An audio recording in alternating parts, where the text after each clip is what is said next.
good morning to you. And yes, a really important announcement. And there's been a lot of speculation about the position of Nissan over the last 12 months or so.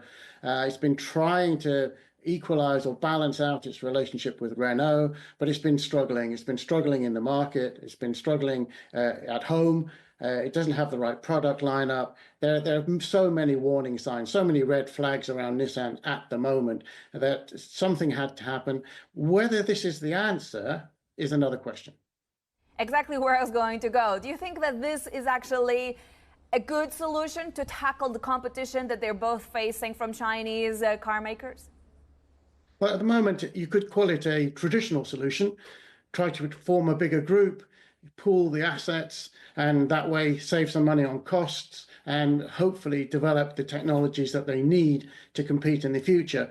I think my concerns would be that perhaps they've left it a bit late, that they don't have the current kind of technology and set up the right products to compete in their key markets. And for Nissan particularly, they're out of step with the US market. And that's their major concern, and they cannot fix that very quickly.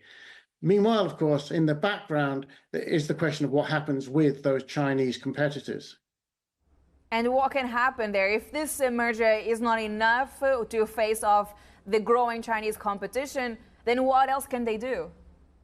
Well, there's a range of possibilities facing Nissan at the moment. At one extreme is the possibility of a leveraged buyout, a hostile takeover with financial interests primarily, who would then look to probably take apart the entire business and sell it on to interested parties, which would probably mostly be Chinese.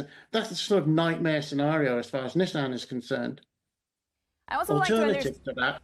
Yeah. Sorry, I was going to say alternatives to that are something much more like the sort of relationship Nissan has with its battery supplier, where there is already a Chinese presence in the company, but it's not a dominant presence. That's something that might be more politically acceptable, both here in Europe, but also in America. But it's also something that might work better in a purely commercial sense.